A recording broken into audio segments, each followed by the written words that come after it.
저는 오늘 허무함 속에 거는 기대, 허무함 속에 거는 기대라는 제목으로 함께 말씀을 나누도록 하겠습니다.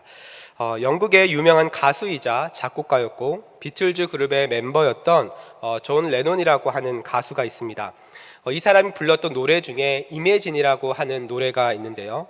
여러분 아마 한번 들으면 이 노래구나 라고 아마 아실 겁니다. 이 이매진이라고 하는 뜻은요, 상상하다라는 의미를 가지고 있는데, 이 가사에는요, 이 존 레논이 상상하고 있는 평화로운 세상이 어떤 것인지 이 가사에 잘 담겨져 있습니다. 가사를 보면 이렇게 나와 있는데요, 제가 한번 읽어 드리겠습니다. 천국이 없다고 상상해 봐요. 한번 해보면 쉬울 거예요. 우리 발 아래 지옥도 없고요, 위에는 오직 하늘뿐이에요. 상상해 봐요. 모든 사람들이 오늘을 위해 살아가고 있다면. 이것은 이 이매진이라고 하는 노래 가사의 일부분인데요, 이 이매진이라고 하는 노래는요, 빌보드 차트 3위를 기록했고 영국에서는 1위를 했다라고 합니다. 그만큼 많은 사람들이 이 노래의 가사에 공감을 했다라는 이야기죠. 그런데 여러분, 우리가 정말 천국과 지옥이 없다고 상상하면 우리의 삶이 보다 행복할까요? 만약에 천국과 지옥이 없다라고 한다면 정말 이 가수가 불렀던 것처럼 이 땅 가운데 평화가 찾아올까요? 상상은요, 말 그대로 상상입니다. 우리의 현실은 상상과는 다르게 흘러갈 가능성이 훨씬 더 높습니다. 어떤 사람은 이 긍정의 힘을 말하면서 때로는 이 긍정 마인드만 있으면 이 땅에서 우리는 얼마든지 행복하게 살 수 있다라고 말합니다. 하지만 엄밀히 말하면 이 긍정적인 생각은요, 우리의 인내심에는 분명한 한계가 있기 때문에 긍정적인 생각을 하더라도 우리의 삶의 대안은 될 수가 없습니다. 자, 그렇다고 한다면 우리가 살아가고 있는 이 현실적 삶에 있어서 궁극적인 대안은 무엇일까요? 그것은 바로 하나님의 말씀입니다. 하나님의 말씀이 우리의 삶의 궁극적인 대안이 될 수 있는 그 이유는 우리의 삶에 대해서 시작과 끝이 어떻게 이루어졌는지 하나님의 말씀은 그 부분을 잘 설명하고 있기 때문에 그렇습니다. 그렇기 때문에 우리의 삶의 현실은 상상으로 이루어지는 것이 아닙니다. 우리에게 필요한 것은요, 우리의 이 삶의 현실을 상상으로만 바라보는 것이 아니라 정면으로 맞섬으로써 진짜 중요한 것이 무엇인지를 우리가 깨닫게 되는 것이죠. 이 사실을 깨달았을 때 우리의 삶은 허무한 인생에서 기대감이 생기는 인생으로 변화될 수 있는 것입니다. 자, 그렇다고 한다면 이 허무한 인생에서 기대감을 갖기 위해서 우리가 정면으로 부딪히고 받아들여야 하는 진리는 무엇일까요? 그것은 바로 우리 모두는 하나님의 형상으로 지어진 존재이며 우리가 살고 있는 이 세상은 영원하지 않고 천국과 지옥은 분명히 존재한다라는 것입니다. 그런데 대부분 사람들은요, 이러한 말씀을, 이러한 사실을 인정하지 않습니다. 인정하지 않기 때문에 앞서 보았던 그 존 레논이라고 하는 그 가수가 불렀던 그 가사에 많은 사람들이 공감을 하고 있는 것이죠. 사실은 이 천국과 지옥이 있다라고 하는 것은요, 엄밀히 말하면 하나님의 심판이 있다는 말이고요, 하나님의 심판을 생각하면 하나님 앞에 당당하게 설 수 있는 사람은 아마 아무도 없을 것입니다. 또한 사람들은요, 삶이 영원하다라고 생각을 하기를 원하지만 현실은 그렇지 않죠. 그래서 사람들은 이 영원하지 않는 현실을 피하려고 합니다. 그러면서 이 땅에서 자신이 이루고 싶은 것을 끊임없이 집착하고 그것을 오랫동안 누리기를 원하죠. 그러나 지금까지 보았던, 제가 매주 수요일마다 전했던 이 전도서 말씀을 보면 이러한 삶을 어떻게 말하고 있느냐, 결국 허무하게 끝나게 될 것이라고 전도서 말씀은 우리에게 이야기하고 있습니다. 여러분, 만약에 천국과 지옥이 없다라고 한다면 여러분, 우리가 이 자리에 모일 이유가 있습니까? 만약에 천국과 지옥이 없다라고 한다면 예수님께서 이 땅 가운데 오실 이유가 있을까요?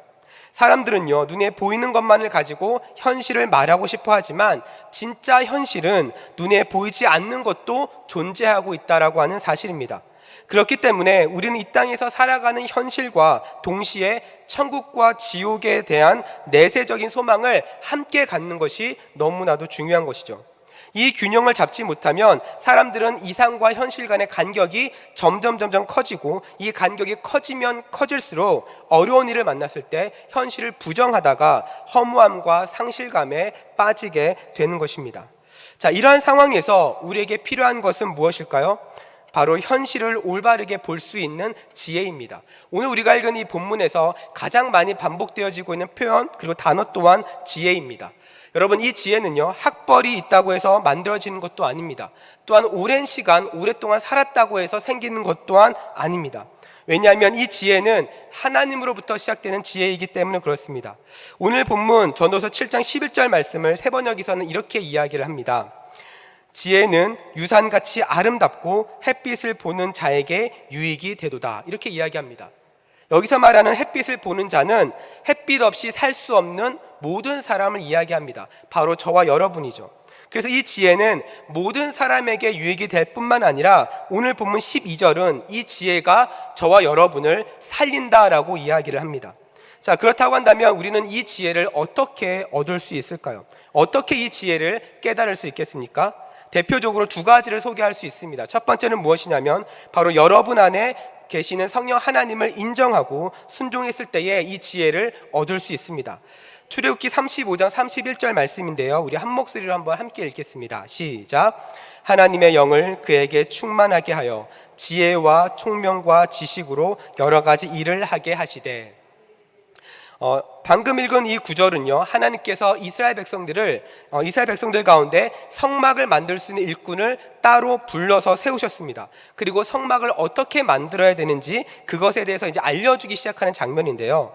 그런데 이 당시 이스라엘 자손들은요, 성막을 만들 수 있는 어떤 건축학적인 기술이 전혀 없었습니다. 그리고 또한 아직 가나안 땅에 정착하지도 않는 상황입니다. 그러니까 이스라엘 자손은 지금 광야 가운데 있는 거죠. 아무것도 없는 광야에서 갑자기 하나님께서는 성막을 만들라고 하셨습니다. 여러분, 이스라엘 백성들 입장에서는 너무나도 막막하게 느껴졌을 것입니다. 여러분이라면 어떻게 하시겠습니까? 아무것도 없는 상황에서, 아무것도 보이지 않는 상황에서 하나님께서 여러분에게 어떤 일을 하라고 맡기셨을 때 여러분은 기쁨으로 그 일을 순종하실 수 있겠습니까? 여러분, 우리도요, 어떤 일을 할 때 때로는 막막하게 느껴질 때가 있습니다. 예를 들어 새로운 사업을 시작했을 때 이 사업이 과연 잘 될지 안 될지 때로는 막막하게 느껴질 때가 있습니다. 또한 청년들의 경우 어떻습니까? 처음 직장 생활을 할 때 어디서 어떻게 시작해야 될지 몰라서 막막하게 느껴질 때도 있습니다. 저도 언제 막막했는가 한번 생각을 해보니까 제가 미국에 처음 갔을 때 굉장히 막막했던 기억이 있습니다. 왜냐하면 지금도 그렇지만 제가 미국에 처음 갔을 때 아는 사람이 있어서 간 것이 아니었습니다. 아는 사람이 단 한 명도 없었고, 제가 알고 있는 정보는 학교 주소와 그 다음에 인터넷을 통해서 알게 된 졸업생 한 명이었습니다. 그 졸업생 얼굴도 확인하지 못했고, 그 당시에는 스마트폰도 없었기 때문에 그냥 믿음으로 갈 수밖에 없는 상황이었죠. 굉장히 막막했습니다.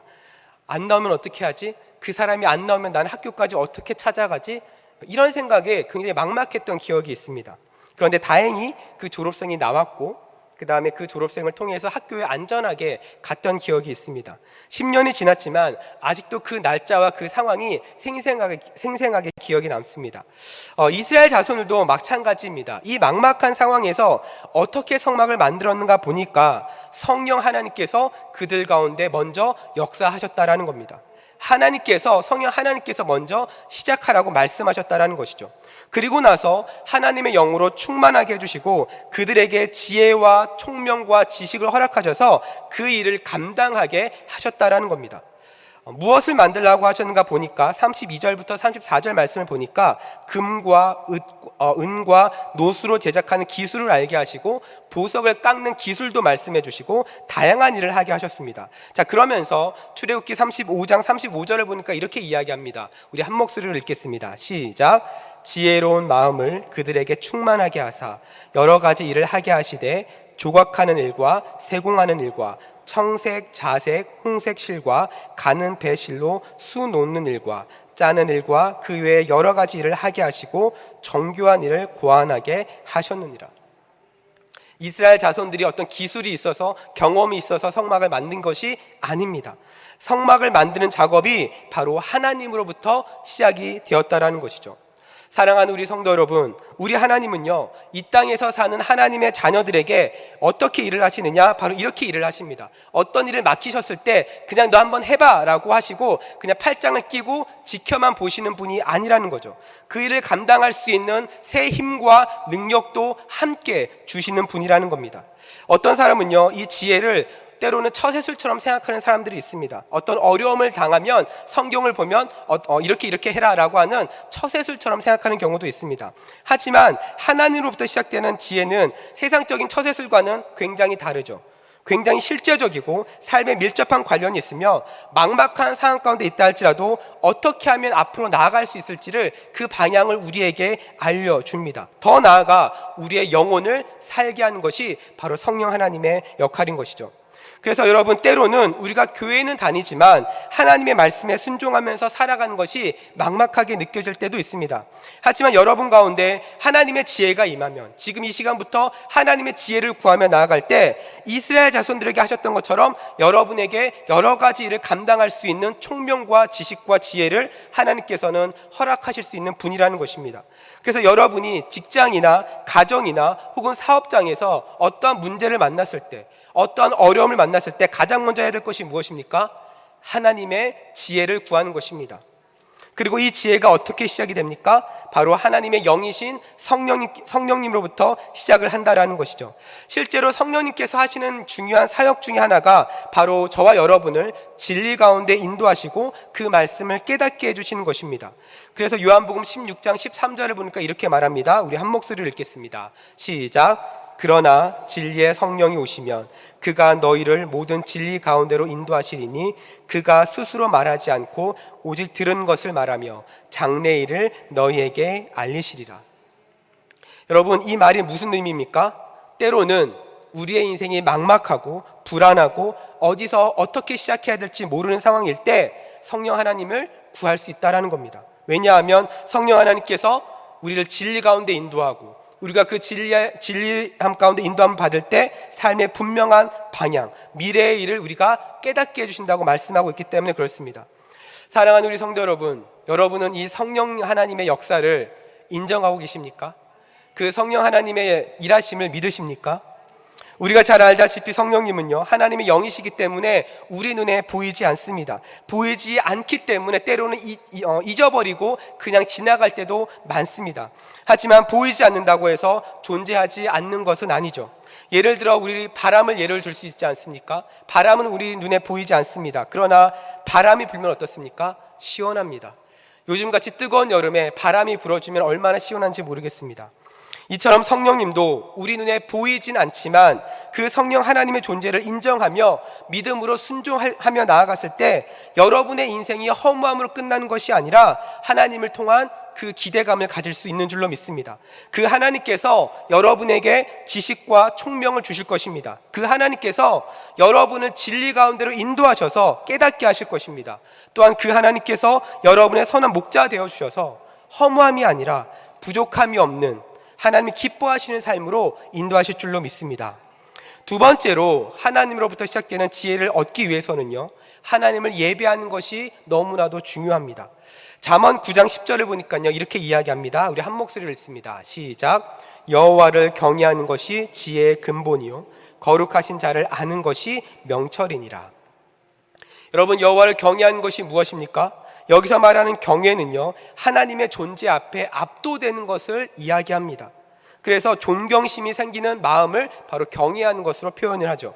이것은 마치 신하가 왕 앞에 섰을 때에 감히 그 왕의 얼굴을 볼 수 없어서 고개를 숙이고 나아가는 것과 같은 맥락입니다.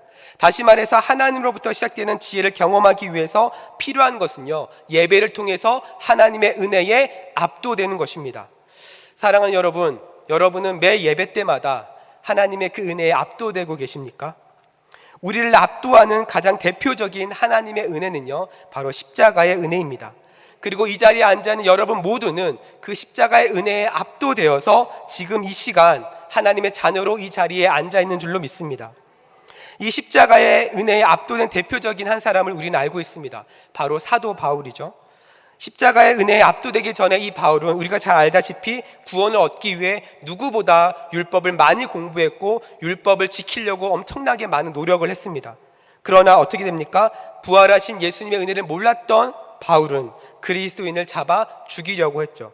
하지만 바울은 다메섹으로 가는 길에 주님을 만나게 되고 그 십자가의 은혜에 압도됩니다. 그리고 그 이후에 어떻게 됩니까? 사도 바울은 십자가의 사건과 예수 그리스도의 부활이 사실이었음을 깨닫고 지금까지 자기가 알고 있었고 행했던 그 모든 것을 배설물로 여깁니다. 그리고 복음을 전하는 일에 자신의 모든 것을 헌신하죠. 또한 사도 바울뿐만 아니라 이 하나님의 은혜에 압도된 또 다른 한 사람이 있습니다. 그 사람은 바로 에스겔입니다. 하나님께서 에스겔 선지자를 어떻게 부르셨는가 보니까 에스겔에게 하나님의 권능으로 압도시키셨습니다. 에스겔서 1장 3절을 세번역 성경에서는 이렇게 말하는데요, 우리 한 목소리를 읽습니다. 시작. 주님께서 바벨로니아 땅의 그발 강가에서 부시의 아들인 나 에스겔 제사장에게 특별히 말씀하셨으며 거기서 주님의 권능이 나를 사로잡았다. 하나님께서 에스겔을 부르시고 그를 사용하신 방법이 무엇입니까? 하나님의 권능으로 그를 압도해버린 겁니다. 사랑하는 여러분, 그렇다면 하나님의 은혜에 압도될 수 있는 가장 좋은 것이 어디일까요? 바로 예배입니다. 여러분이 앉은 그 자리가 바로 하나님의 은혜에 압도될 수 있는 자리입니다. 왜냐하면 이 예배에는요, 하나님의 뜻이 선포되고 하나님만을 높이는 시간이기 때문에 그렇습니다. 그래서 온전히 하나님께 집중하는 시간인 것이죠. 여러분, 하루 혹은 일주일을 지내면서 여러분은 언제 하나님께 가장 집중하고 계십니까? 하나님께 집중하는 시간을 여러분 따로 보내고 계신가요?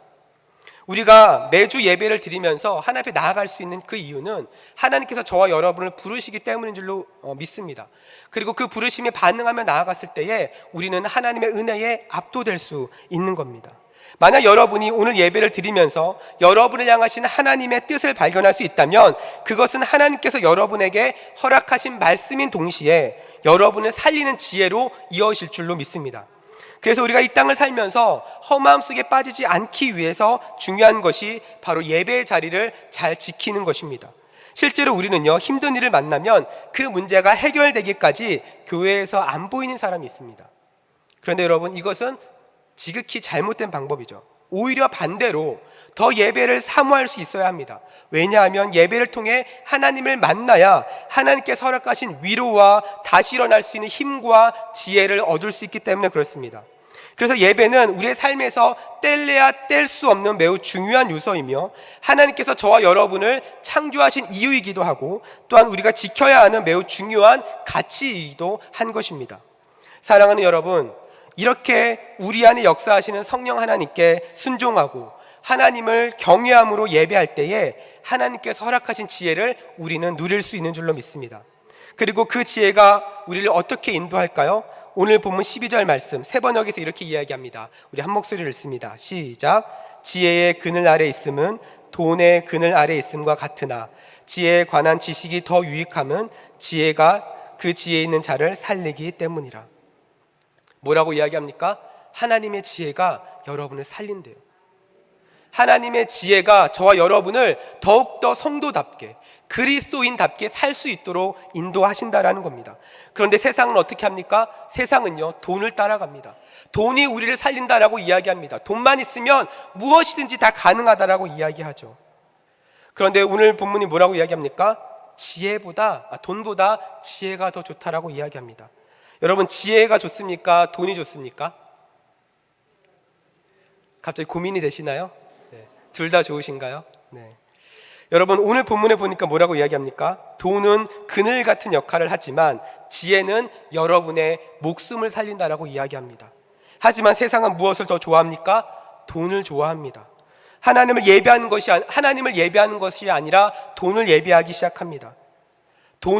돈만 있으면 안 되는 것이 없다라고 말하는 세상 속에서 우리는 살아가고 있습니다. 많은 사람들의 관심이 무엇입니까? 요즘 주식과 코인이죠. 그 어느 때보다 돈과 관련된 책들도 굉장히 많이 나오고 있습니다. 물론 여러분, 우리가 돈에 대해서 공부하고 돈을 잘 버는 것도 중요하고 돈을 잘 쓰는 것도 중요합니다. 성경에서도 열심히 일을 하고 그 일을 통해서 수익을 얻는 것에 대해서 부정적으로 이야기하지 않습니다. 오히려 신명기 8장 18절을 보면요, 내 하나님 여호와를 기억하라. 그가 내게 재물 얻을 능력을 주셨음이라 라고 이야기합니다. 여러분, 돈을 많이 벌고 싶으신가요? 그러면 하나님을 기억하십시오. 신명기 말씀에 나와 있습니다. 그런데 무엇이 문제일까요?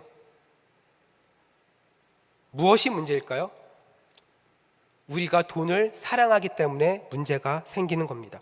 이 말은요, 돈 자체에는 문제가 없습니다. 돈을 사랑하는 우리의 마음이 문제가 되는 것이죠. 그래서 마태복음 6장 24절에서는 분명하게 하나님과 재물을 겸해서 섬길 수 없다라고 이야기합니다. 그런데 여러분, 왜 이런 현상이 벌어질까요?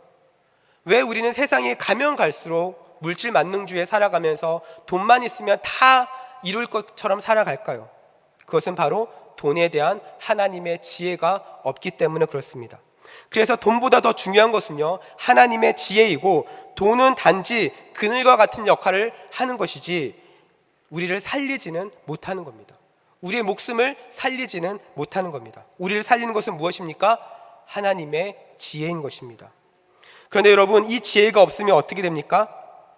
우리에게 찾아오는 많은 일들을 하나님의 지혜로 해석할 능력이 없다는 이야기예요.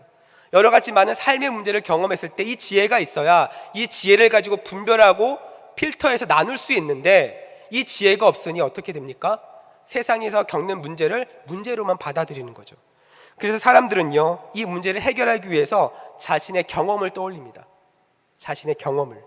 왜냐하면 과거에는 지금보다 더 젊었고 할 수 있는 것도 더 많았고 기회도 많았기 때문에 상대적으로 문제를 해결할 수 있는 능력이 더 많았다라고 생각하기 때문에 그렇습니다. 그런데 여러분, 만약 여러분 주변에 라떼는 말이야 라는 말을 많이 한 사람이 있다고 한다면 그것은 무엇이냐면요, 현실의 삶이 힘들다라는 이야기입니다. 계속 과거만 이야기하고, 계속 과거에 내가 이랬는데, 내가 과거에는 잘 나갔었는데, 내가 한참 회사에서 잘 나갈 때는 이런 능력이 있었는데 라고 이야기한다라고 하는 것은 현재의 삶에 만족하지 못하고 있다는 증거입니다. 이 부분을 오늘 본문 7장 10절에서도 이렇게 이야기합니다. 한 목소리를 읽어볼까요? 시작. 옛날이 오늘보다 나은 것이 어찌 미냐 하지 말라. 이렇게 묻는 것은 지혜가 아니니라. 라떼는 말이야 이렇게 했어. 여러분, 그거 지혜 아니라고 성경은 분명히 이야기합니다. 왜 그렇습니까? 이미 지나간 것은 다시 돌아오지 않기 때문에 그렇습니다. 과거에 대한 기억이 좋은 추억으로 이야기할 수 있는 것이면 좋겠는데, 지금보다 과거가 더 좋았다라고 말하는 것은 현재의 삶에서 하나님의 일하심을 보지 못하게 만드는 원인이 되는 것이죠. 또한 과거의 이야기를 계속하면 사실은 허무한 마음이 더 커집니다. 왜냐하면 모든 사람은 과거가 아니라 현실과 미래를 바라보면서 살아가기 때문에 그렇습니다. 그래서 아무리 과거 이야기를 해도요, 지나간 과거는 다시 돌아오지 않습니다. 오늘 보면 13절과 14절에 이렇게 이야기합니다. 우리 한 목소리를 읽어볼까요? 시작. 하나님께서 행하시는 일을 보라. 하나님께서 굳게 하신 것을 누가 능히 곧게 하겠느냐. 형통한 날에는 기뻐하고 곤고한 날에는 되돌아보아라. 이 두 가지를 하나님이 병행하게 하사 사람이 그의 장래의 일을 능히 헤아려 알지 못하게 하셨느니라. 여러분, 이 구절이 말하고 있는 핵심이 무엇일까요? 우리의 인생을 좋은 일, 안 좋은 일, 이것만 가지고 딱 나누어서 생각할 수 없다라는 것입니다. 우리가 인생을 바라보는 관점은 어떻게 바라보아야 되냐? 이 두 가지를 하나님께서 허락하신 지혜를 가지고 균형을 갖고 바라보아야 된다는 거죠. 왜냐하면 형통한 일과 형통하지 않은 일을 겪게 하시는 것은 하나님의 손 가운데 있기 때문에 그렇습니다. 그래서 우리의 인생이 형통할 때에는 하나님께 감사하고, 반대로 일이 잘 안 풀릴 때에는 하나님의 뜻이 무엇인지를 구별하면서 하나님께 나아가는 것이 굉장히 중요한 것이죠. 그런데 여러분 주변에 보면요, 힘든 일이 생기면 그 문제를 가지고 하나님께 기도하는 것이 아니라 그 문제에 눌려서 하루 종일 그 문제만 신경 쓰고 정작 해야 할 일을 못하는 사람들이 분명히 있을 겁니다. 그리고 때로는 그러한 어려움 때문에 세상을 비관적으로 보는 사람들도 있을 겁니다. 심한 경우는요, 하나님을 부정하고 교회를 떠나는 일도 생길 겁니다. 왜 그렇습니까? 형통한 일과 곤고한 일을 바라보는 균형이 무너졌기 때문에 그렇습니다. 그래서 형통할 때에는 기분이 한없이 좋다가 어려운 일이 생기면 갑자기 훅 무너지는 것이죠. 그래서 오늘 본문에 읽었던 본문 중에 전도서 12장 1절과 2절이 너무나도 중요한 것입니다. 우리 다시 한번 읽어볼까요? 시작. 너는 청년의 때에 너의 창조주를 기억하라. 곧 곤고한 날이 이르기 전에 나는 아무 낙이 없다고 할 해들이 가깝기 전에, 해와 빛과 달과 별들이 어둡기 전에, 비 뒤에 구름이 다시 일어나기 전에 그리하라. 전도서 저자가 말하는 핵심이 무엇입니까? 자신의 한계를 인정하고 창조주 하나님을 기억하는 것이 바로 지혜라는 것입니다. 실제로 사람들이 하나님을 기억하고 찾을 때가 언제인가 생각해 보면요, 자신의 힘으로 안 된다는 것을 인정했을 때에 하나님을 찾기 시작합니다. 어떤 사람은 끝까지 하나님을 찾지 않고 끝까지 자신의 힘으로 버티다가 넘어가는 사람들이 있습니다. 무너지는 사람들이 있습니다. 여러분, 이러한 사람들은요, 자신의 약점을 보이면 실패했다고 생각합니다. 자신의 약점을 상대방이 아는 것을 굉장히 싫어합니다. 여러분은 어떠신가요? 여러분의 약점에 대해서 자유롭게 오픈하실 수 있으십니까? 미국의 36대 대통령이었던 존슨 대통령은 사람을 뽑을 때 절대 쓰지 않는 두 부류의 사람이 있다고 말합니다. 첫 번째는요, 너무 빨리 성공한 사람이고요, 두 번째는 한 번도 실패 경험이 없는 사람이라고 합니다. 이것이 왜 중요할까요? 너무 빨리 혼자 성공한 사람은요, 다른 사람과 함께 일하는 법을 모릅니다. 또한 실패한 경험이 없는 사람은요, 상대방의 실수에 대해서 용납이 안 되는 거예요. 그러나 여러분, 이 세상에 약점이 없는 사람이 어디 있습니까? 모든 사람은 약점이 있고요, 한계를 가지고 있습니다. 성경에서도 하나님께 쓰임받은 사람들 보면 하나같이 약점이 많은 사람들이죠. 만약 우리의 약점과 한계를 인정하지 못하면 어떻게 될까요? 계속해서 우리는 열등감에 빠집니다. 계속해서 자괴감에 빠집니다. 그러면서 우리의 마음은 계속해서 완악해집니다. 그러다가 결국에는 허무함으로 빠지게 되죠. 아, 인생 별거 없구나, 이렇게 살아도 아둥바둥해도 결국엔 안 되는 거구나라고 하는 그런 비관주의로 빠지게 되는 것입니다. 그러나 하나님 믿는 사람은 어떻습니까? 약할 때 강함 되시는 하나님을 우리는 보게 되는 것이죠. 오히려 우리의 약함을 자랑하는 것이 하나님을 높이는 수단이 되는 것입니다. 그래서 전도서 저자는 하나님을 기억하는 이 일을 청년의 때에 하라고 이야기합니다. 여러분, 이 말은요, 청년들만 지칭해서 하는 말이 아닙니다. 아, 나는 청년이 아니니 난 이제 끝났구나, 이런 말이 아닙니다. 전도서 기자가 이 청년의 때에 기억하라라고 하는 이 말은 자신의 한계를 인정하고 하나님을 찾는 이 일을 일찍 하면 할수록 더 좋다는 것입니다. 그래서 청년의 때부터 하나님을 찾는 훈련이 되어 있는 사람은 좌절과 낙심하는 가운데서도 하나님의 방법으로 일어나는 법을 일찍부터 배울 수 있는 것입니다. 그리고 이러한 경험들이 은혜의 흔적으로 남아서 이 땅에서 허무한 것을 쫓아 살아가는 것이 아니라 마지막 날까지 하나님의 부르심을 따라 살아가는 삶이 되는 것이죠. 말씀을 정리하겠습니다. 사랑하는 여러분, 남녀노소를 막론하고요, 이 땅을 사는 모든 사람들에게는 한 가지 공통점이 있습니다. 그것은 바로 죽음을 향해서 가고 있다는 겁니다. 이 땅 가운데서 죽음을 피할 수 있는 사람은 단 한 사람도 없습니다. 그런데 사람들은요, 이 죽음에 대해서 생각하고 싶어 하지 않고요, 가능한 피하고 싶어 합니다. 그래서 사람들은요, 죽음을 위해서 살아가지 않습니다. 생존을 위해서 살아가죠. 생존을 위해서. 하지만 전도서가 우리에게 말하는 것은 무엇입니까? 생존을 위한 삶은 결국 허무함으로 빠지게 될 거라는 겁니다. 우리나라의 대표적인 지성인이라고 불렸던 이어령 교수님이 계십니다. 아마 많은 분들이 아실 거라고 생각합니다. 본래 하나님을 믿지 않았던 분이시죠. 그러나 하나님의 은혜로 그분이 회심을 하게 되고 하나님의 자녀가 되었습니다. 그러나 우리가 알다시피 그분은 이제 고인이 되셨습니다. 그러나 하나님을 믿은 그 이후에 그분은 다양한 책들을 많이 쓰셨는데요, 이 이어령 교수님께서 쓰신 책 중에 메멘토 모리라고 하는 책이 있습니다. 예전에 우리 이발 목사님께서 이 설교 제목을 가지고 설교를 하신 적이 있었습니다. 이 메멘토 모리라고 하는 단어는요, 라틴어로 죽음을 생각하라라는 의미입니다. 그리고 이 메멘토 모리, 죽음을 생각하라라고 하는 이것이 이 이어령 교수님의 평생 좌우명이었다라고 이야기합니다. 여러분, 실제요, 많은 사람들은요, 많은 청년들은 결혼식은 준비하죠. 그런데 장례식은 준비하지 않습니다. 왜 그럴까요? 굉장히 먼 일이라고 생각하기 때문에 그렇습니다. 나랑은 상관없는 일이라고 생각하기 때문에 그렇죠. 그러나 전도서 3장 20절을 보니까 이렇게 이야기합니다. 우리 한 목소리 읽어볼까요? 시작. 다 흙으로 말미암았으므로 다 흙으로 돌아가나니 다 한 곳으로 가거니와. 무슨 의미입니까? 죽음은 생각하고 싶지 않다고 해서, 피하고 싶다고 해서 피할 수 있는 것이 아니라는 것입니다.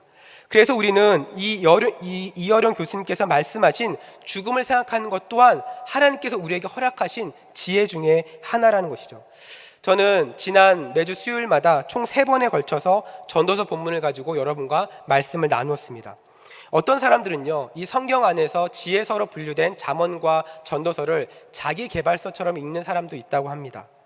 그런데 여러분, 이것은 자기 개발서처럼 읽는다고 해서 성경에 있는 지혜를 발견할 수 있는 것이 아닙니다. 이 전도서에는요, 세상적인 것이 아니라 하나님의 지혜가 담겨져 있는 성경이죠. 어떤 지혜가 담겨져 있습니까?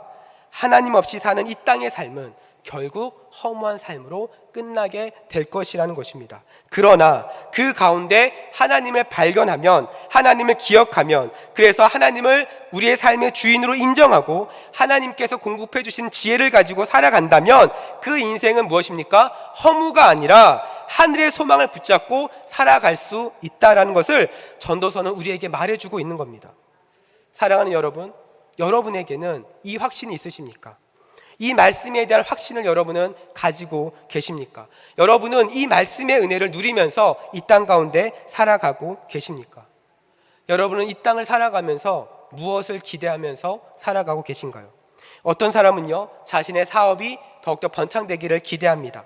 어떤 사람은요, 자신의 자녀가 좋은 대학, 좋은 직장에 취업하기를 기대할 것입니다. 어떤 사람은요, 내 집 마련하는 것을 기대하는 사람도 있을 겁니다. 여러분, 이 모든 것들 중요합니다. 하지만 이것에만 우리의 삶이 집중된다고 한다면 그 끝은 결국 허무함으로 남게 된다는 겁니다.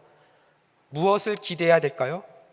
여러분이 기대하는 사업, 직장, 대학, 자녀 문제 등 삶의 모든 영역에 하나님의 지혜가 더해져서 하나님의 일하심을 우리는 기대해야 될 줄로 믿습니다.